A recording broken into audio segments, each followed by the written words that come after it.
Good morning all. আজকে সোমবার। তো সোমবার ছাদে এসেই দেখো কত কিছু হারভেস্ট হয়েছে, অনেক কিছু কাজও হয়েছে। ভুট্টা গাছগুলো তুলে ফেলেছি, আখ গাছের অনেকগুলো আখ বড় হয়ে গেছিলো, আখগুলো তুলেছি। তো দেখো কত কিছু হারভেস্ট হয়েছে। এই দেখো কতগুলো ভুট্টা গাছ তুলে ফেলেছি, ভুট্টাগুলোর কি অবস্থা। কয়েকটা ভুট্টা ভালো হয়েছে, শুধু বেগুন পেয়েছি অনেকগুলো।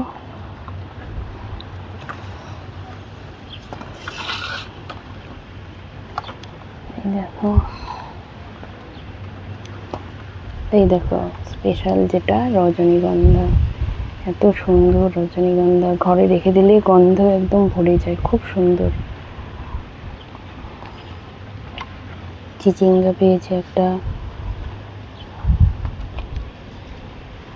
এই দেখো ঢেঁড়স, আর এই যে ডাঁটা শাকগুলো এত সুন্দর হয়েছে, দেখো এক একটা এত সুন্দর হয়েছে, খেতে যা ভালো লাগে। এগুলো নরম, একদম মিষ্টি, খুব ভালো লাগে এগুলো খেতে।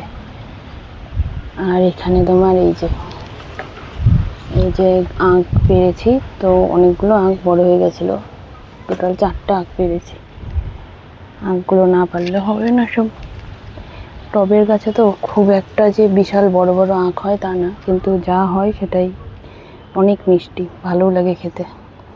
চলো তাহলে আমার ভিডিওটা, যারা ফুল ভিডিও দেখতে চাও, আমার ইউটিউবে আছে, ফুল হারভেস্ট ভিডিওটা দেখে নিতে পারবে। আর আমার এই ভিডিওটা ভালো লাগলে লাইক করো, শেয়ার করো, আর আমার চ্যানেলটাকে সাবস্ক্রাইব করে আমার পাশে থেকো। চলো টাটা, আবার আরেকটা ভিডিও অন্যদিন আনবো। টাটা।